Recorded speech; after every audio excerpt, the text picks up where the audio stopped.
Support comes from Mosby Building Arts, helping homeowners trade out old windows for modern, energy-efficient windows with curb appeal. Estimates at callmosby.com. This is St. Louis on the Air from St. Louis Public Radio. I'm Elaine Cha. Under presidents of both parties, the U.S. immigration system has long been criticized as overcrowded, backlogged, and broken. And while the broken system has faced new pressures in recent months, the events in our next story began during the Biden administration in 2024. A couple of years ago, the Reverend Deon Johnson and his husband went to Mexico for a green card appointment. Reverend Johnson is the bishop of the Episcopal Diocese of Missouri. He's now sharing the story of how a routine immigration appointment upended his family's life. His husband, a Mexican national, was forced to spend a year away from his home in the United States. And for the rest of today's show, St. Louis Public Radio's Marissanne Lewis-Thompson has that conversation with Reverend Deon Johnson. In 2024, you and your husband went to Mexico where he was detained. Yes. What happened? Well, we went for a standard, green card interview with, physical and biometrics and all of that stuff. And he was scheduled for his interview with the immigration officer. And the officer looked through his paperwork, found no deficiencies, no criminal background, no criminal records, no anything. But looked at him and said, "You have not lived in Mexico for most of your life. You need to remain here for the next year." Needless to say, that was devastating for us because we were just expecting a run-of-the-mill, all of his paperwork is in order, but the immigration officers have pretty wide latitude in how they can determine this. I mean, a woman who was in line behind us was told she needed to stay in Mexico for 3 years, having just given birth like 9 months ago. How did you process that your husband would not be coming home with you? Well, I went into what do we need to do now mode. The first thing was to get to someplace safe because we recognized that staying in Juarez was just not an option long term. And so we had to find a place where he could be safe, where we could find a place for him to stay, and that was easily accessible from St. Louis that I could get there. And so that was our first piece before anything else. I mean, there were tears. There were lots of tears. But it was, we have a limited window because I had to be back for work with the kids, all that stuff. And so it was, I think we all just went on adrenaline. What do we need to do right this minute? And it wasn't until later, because this happened in January, so it wasn't until when I went to go visit him in February that it actually really hit all of us what was going on. And throughout all of it, he kept saying, "I just want to come home because this is home. This is where family is. This is where kids and spouse and friends, and this is where his roots are." And to say, "Oh, well, you need to spend time in Mexico. Where's your home?" Culturally, that is his cultural home, but that is not where he has put down roots and lived. And so we did the best that we could with the situation. I mean, thank God for technology. We were able to FaceTime and, have phone calls, and we would watch movies together as a family with him on FaceTime so that it felt like something normal. But to say that it was a strain on our family, we're now maintaining 2 households in 2 different countries with 1 income. So and again, I recognize as always that I have the privilege of being able to do that. That doesn't mean it wasn't a strain. And I often think of the families. I mean, I think of that lady behind us in line who was told she needed to stay there for 3 years. And then it always ends with the threat, if you go into the country illegally, you'll be barred for 10 years. So, I think of her that she has a newborn that she will not see until that newborn is 3 years old. You and your husband have 2 kids. Mm-hmm. What was that conversation like, explaining to them that their dad had been detained and you didn't know when or if he be coming home? Yeah, that was a really difficult conversation to have. It involved lots of tears because to try to explain to a preteen and an early teen that, oh, we went for a routine interview and one of your parents isn't coming back home potentially at least for a year. And it was a big year for, like, our daughter was going to be turning 15. We were planning for a quinceañera, and we had to cancel doing a quinceañera because he wasn't going to be there. There were lots of life events that we just didn't do for that year because we couldn't. We tried as best we could to incorporate it, but the conversation was really hard to say to, a 14 and 12-year-old at the time, this next year, it's just me. And that was devastating for them. And at the same time, one of them, our son, was able to go with me to go visit a couple of times. But they could feel it. I mean, they knew the difference. They pretty much lost a year with a parent. I mean, again, granted, we had technology to try to be in touch, but it is not the same thing as your parent, like, putting you to bed or, after a long day, giving you a hug. The everyday, ordinary, boring things that we kind of take for granted, all of that disappeared for a year for two young people who were in a formative state in their life. What I think it has done, especially with our daughter, is we've just created two activists because watch out world, she is going to be a force to be reckoned with because A, she's smart, so we can start there. But she has, both of our kids have a very ingrained and I think deep sense of justice and injustice. And so they bristle if somebody is being treated poorly because they know what it feels like to not have their parent around. Our daughter went to an immigration protest rally where their school walked out because immigration and custom enforcement folks had been coming around the school, and so they decided to do this big walkout in support of their own classmates. And she was one of the people out there kind of going, oh, no, we're going to go burn the whole thing down. Not literally. But we were going to go take on the system and we're going to win. And, my husband and I had been like, well, how about you bring that back just a little bit? We don't need you getting arrested for something because, a Mexican black kid, you kind of look like you don't belong to begin with. So, but I think what it's done for both of our kids is it gave them a deeper appreciation of us as parents, but I think it gave them a deeper sense of this injustice hits home. And so they do a really good job, I think, of standing up for their classmates and for others. And I think they're a little bit more attuned to what's going on in the country because of that experience. Can you talk a little bit more about how this year-long separation affected them? Yeah.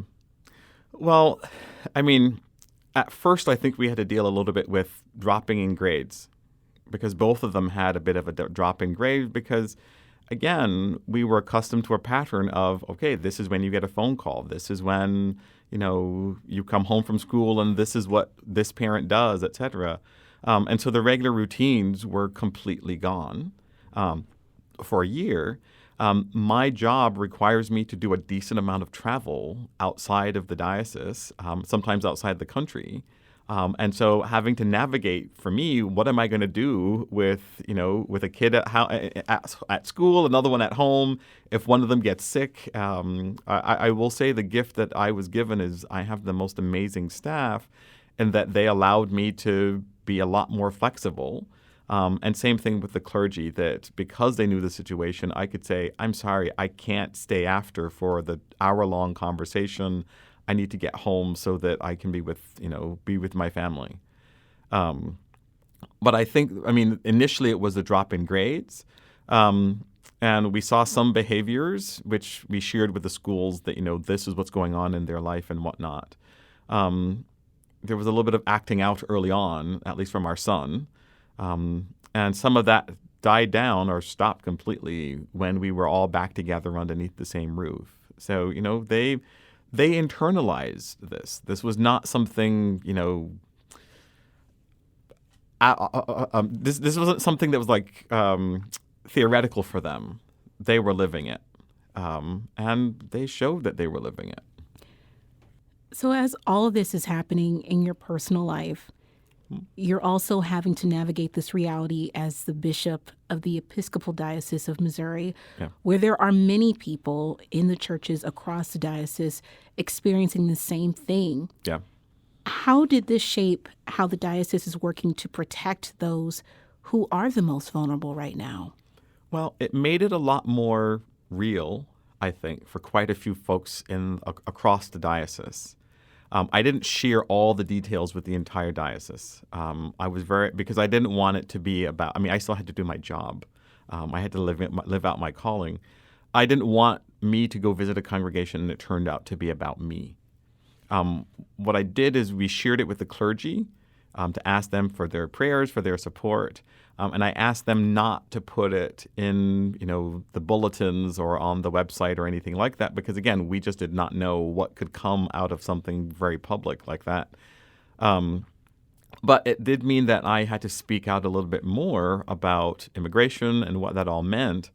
And I think what it did is it shaped the diocesan response to the current situation. We have folks, once he was back here in St. Louis, we were able to share with the whole diocese kind of what was going on. And so it really did spur congregations that I would not have thought of to become and to declare themselves safe spaces for whoever walked in their doors. It's what I think in some ways spurred the beginnings of ministries like Abide in Love, or like we have one congregation that's offering opportunities for legal services. We have clergy who are serving as notary publics for documents and stuff like that. And I think a lot of that came out of the experience of I wasn't a statistic. I wasn't a voiceless, faceless person out in the void that we can say, oh, we can disregard that. I was the bishop of the diocese. And if the bishop is going through this, we're all kind of going through this. You are also an immigrant. You're originally from Barbados, but you're also a U.S. citizen. Yes. How did you ease your kids' worries about the potential of this happening to you? In the initial conversations, that was a question from one of the kids. Well, are they going to come for you? Are they going to make you leave the country? My mother, who is also an immigrant, lives with us, and so she's around to help take care, to help with the kids. Is grandma going to go away? Because, again, these are the fears that a 12 and 14-year-old are going to have. And so I had to assure her, I'm an American citizen. I'm naturalized. I am not going to go anywhere. And if they came to try to take me away or something like that, I suspect that, the 10,000 plus people that make up the Diocese of Missouri would have a little bit to say about, us being taken away or something like that. But I really had to reassure them that I was not going to be taken away. I had to change my own routine, that if I traveled, just before bedtime, I would call to say, hey, this is where I am. I'm safe. I'm getting ready for bed. I hope you all are having a good time to get ready for bed. So, having to do more reassurance of you are fine, I am fine, just keep going. That became a lot of what I had to do for that year. And so even now, like if I'm traveling, I will text to say, hey, I'm on the plane. We just landed. I'm at the hotel. I'm getting ready to head to the airport.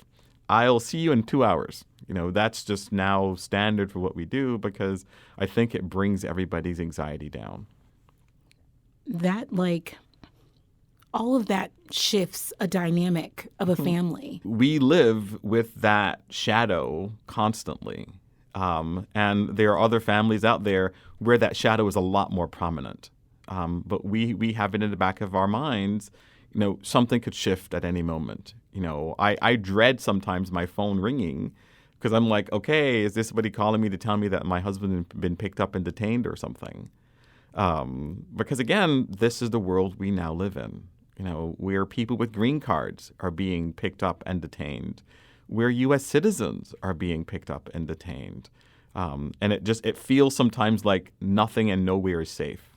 And yet we still have to live life. I still live in hope.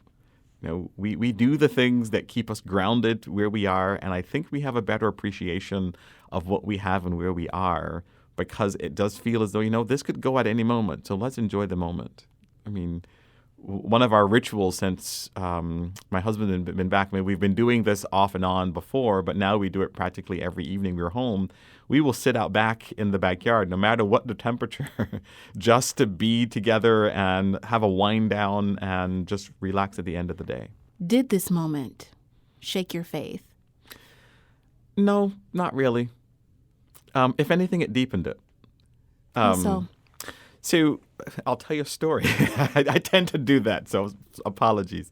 I've been doing some research on my family background. And, most slaves don't have, you don't have lots of details of daily life for slave or enslaved people, et cetera. But one of the things that happened in Barbados is that the Church of Latter-day Saints went down there and digitalized all the church records, all the birth records. So we've been able to find great-grandparents that we never even knew.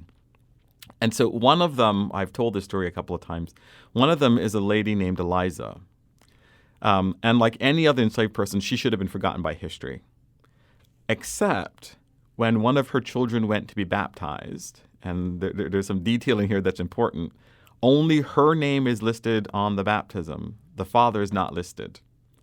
Many of the fathers in these documents are not listed. But when she went to have that child baptized, in the baptismal record, the priest wrote a note that said, "She has a beautiful singing voice." And I thought to myself, how are you singing in the middle of enslavement? Like, you are considered somebody's property and you can sing.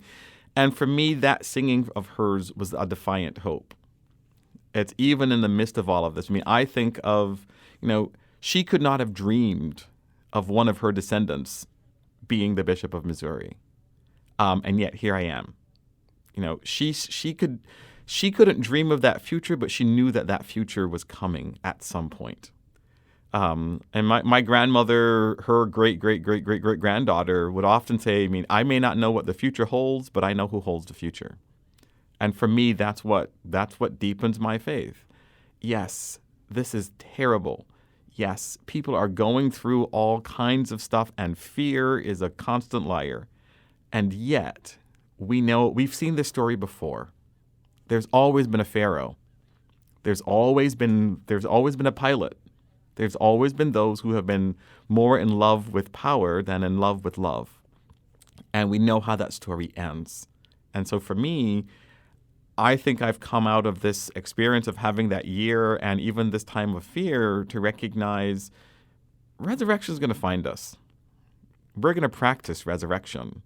And God is going to have the final word. And I may not see all the change that needs to happen in our society and in our world, but I can do my part to push us a little bit further, a little bit closer to that beloved community. That's the Reverend Deon Johnson, the Bishop of the Episcopal Diocese of Missouri, talking with STLPR's Marissanne Lewis-Thompson. We need to take a quick break. When we return, we'll have more of their conversation about how a routine immigration appointment in Mexico upended Reverend Johnson's family's life in 2024. This is St. Louis on the Air on St. Louis Public Radio. Support comes from Gemma, architects, planners, and designers seeking to bring joy to their clients and communities. Details at JEMASTL.com. Welcome back. I'm Elaine Cha. Let's return to STLPR afternoon newscaster Marissanne Lewis-Thompson's conversation with the Reverend Deon Johnson. The Bishop of the Episcopal Diocese of Missouri is now sharing the story of how his husband was forced to live in Mexico for a year, starting in 2024, after a routine immigration appointment, and how that upended their lives. There is good news in this story. Oh, there's always good news. He made it back. Your husband made it back to St. Louis last year. On Valentine's Day. Really? February 14th. Go figure. How did that all happen? Well, so that's a funny story. So his birthday's in February. And so I happened to see a last-minute flight to Mexico. And so I decided, you know what? I'm going to surprise him for his birthday and not tell him. I'm just going to show up at the door of the apartment and, give him a big surprise.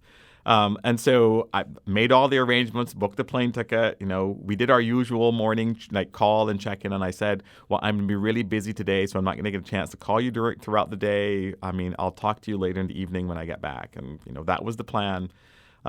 Said to our son, oh, I'm headed to the airport. I'll see you in a couple of days. Well, my husband had called my son to say good morning. And then he says, oh, did Dad leave already? And my beloved 12-year-old goes, no, Dad went to the airport. And I'm like, so of course, he began to put two and two together. I mean, I'm in the cab on my way to go see, from the airport in Mexico to the apartment. I'm in the cab. My husband's messaging like, so what were you going to the airport for? I'm like, well, I had to go pick something up. Because I'm dropping something off. It's related to your birthday. No, I'm trying my best not to lie here. And your son already partially exposed. Yes, exactly. The surprise. So it was just kind of like, keep your mouth shut, 12-year-old. But hey. But anyway, I mean, I got there. We had gone in January to Juarez to, do the final paperwork. And they took his passport. They took all of his stuff and said, we'll get back to you. So we had done all of that. And while we were there, the day after his birthday, I got an email saying there's been an update on your case. And so I said to him, I think they may have said or done something with your processing your green card. And my husband, ever the skeptical one, goes like, no, I don't think so. I'm like, you might want to go check your email. If they're sending me an update, I mean, it's going to tell us you've been approved or not. And so we took a look, and it says visa granted. And, I mean, at first it was just complete disbelief. I mean, he was just like, I don't believe it. I'm like, it's telling you that your visa has been granted. And I mean, we literally had to refresh the browser like 6 times before he could recognize yeah, this really is happening. And we sent in the stuff where they were going to send back his passport with his visa. And they told him he had 30 days once you get the passport back to re-enter the country and all that stuff. And so before I even left, I booked the plane ticket. I was like, nope, we are booking this plane ticket. You're going to get your visa on, you're going to pick it up from they're going to deliver it on Thursday. You're going to be on a plane on as soon as possible after that. And so, I think he came back on a Tuesday or something like that. But I was there. I went home, got everything ready, and picked him up at the airport a couple days later. How did you break that news to your kids? Well, I didn't. I just said, you're going to get a surprise later this week. Because again, just in case something happened with the flights or whatnot, I just did not want to create this, oh yeah, Poppy's coming home. Well, now it's going to be a couple of days later or something. So when I picked him up from the airport is when I let my mother know, okay, you can say you can tell them why. What was their reaction when he came home? I think they were through the moon, over the moon and through the roof. And he, I think, was a little bit overwhelmed because what I did is I organized a couple of our close friends to come by so we could just have a very simple dinner. I'm the extrovert. My husband's very much an introvert. He can do limited people, but being in Mexico for a year by yourself, you walk back into your home, it feels different because you've not been there for a year. And so we had this little dinner and whatnot. And after a while, I just had to say to everybody, okay, time for y'all to go. He just needs to just be and I think at that point, that's when he broke down that it's it doesn't quite feel real that he's back home. Help me to understand, what was it about him not living in Mexico long enough in comparison to living in the States for as long as he had been? Yeah. We don't know. When he went back for, he spent the year in Mexico. When he went back to actually get his second interview, so we had to do the physical all over, like all the things had to be done all over again. When he went to meet with the officer this time, she looked at him and said, "Why did you take so long to go do your green card paperwork and to come in for your interview?" And he said, "Well, one of your officers told me I needed to stay in Mexico for a year." And I can quote what she said, "That doesn't make any sense. You have no reason for us to make you do that." So like I said, a lot of this is just left up to the discretion of the officer. And unfortunately, if you're going through this process, there's no, officer number 345 or something like that. It's just officer. There's no identifying marks for which officer you've been working with. That is quite the journey from doing baseline paperwork to make sure everything was good. Yeah. You're stuck in a place that you do not know. Where his family is not, like the area in which he was stuck, his family was not there. And he hadn't really lived there since he was a child, correct? Yeah, so he moved from Mexico when he was about 5 or 6. And so as an adult, he does not know this place. Nope. To the agent being like, "I don't know why you're still here." Yeah. Well, that's the piece that we kept. That we kept. I mean, I will be honest. It just peed me off when that agent said that. Here he was stuck for a year, and all the paperwork in the system said he should have been granted his green card the first time we came. I mean, it made me so angry that someone could be that arbitrary with other people's lives. It's what keeps me angry sometimes about what's going on now. The callousness in which immigrants and people who are just seeking the same thing that every other person running around the United States is seeking for, life, liberty, and a pursuit of happiness. If we're going to live into that, we can't callously just disregard the dignity of humanity. You're in a unique position as the bishop of the Episcopal Diocese of Missouri, but you're also an openly gay immigrant married with children. It's a mouthful. It is. And with that, why was it important for you to share your family's story? We have an incarnate faith. Our faith is about the incarnation. It's about God becoming human.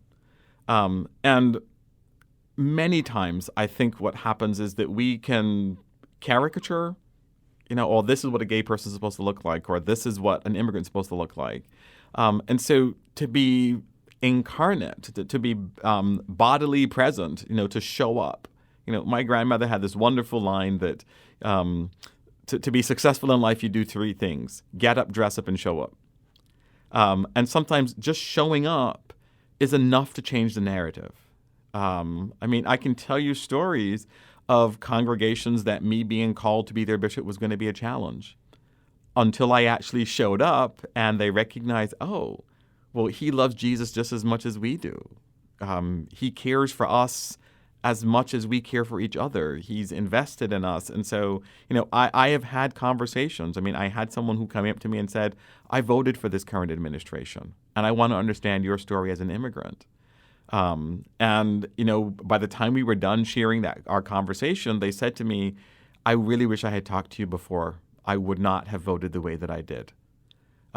So part of me being able to share my story and being able to say, this is who I am, is to demystify all of those stereotypes that people have as much as I can.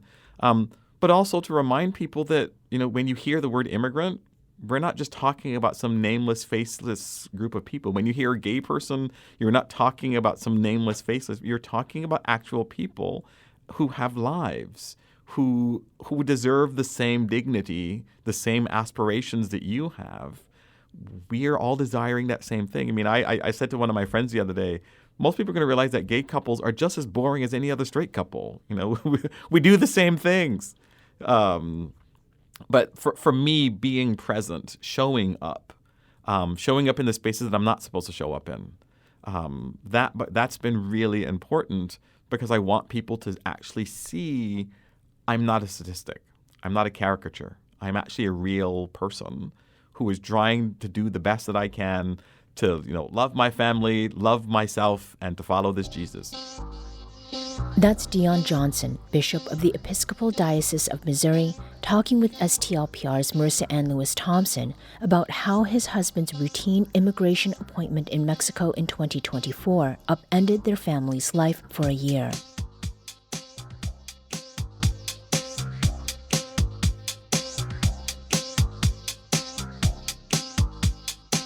This episode was produced by Marissanne Lewis-Thompson. Audio editing by our executive producer, Alex Hoyer. St. Louis on the Air is a production of St. Louis Public Radio. Understanding starts here. Do you find yourself regularly listening to episodes of St. Louis on the Air? Suggest us to a friend you think might enjoy our conversations. And leave us a review and rating on Apple Podcasts on the App Store. It's the simplest way to help people discover our show. Thanks. St. Louis Public Radio is a member-supported service of the University of Missouri, St. Louis.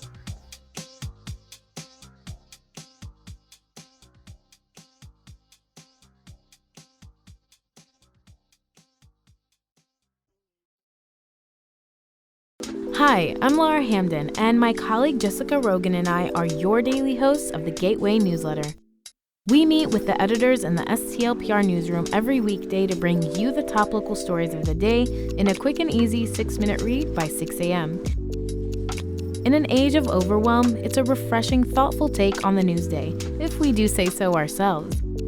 Fine-tune your daily news habit with the Gateway newsletter. Subscribe at stlpr.org/gateway.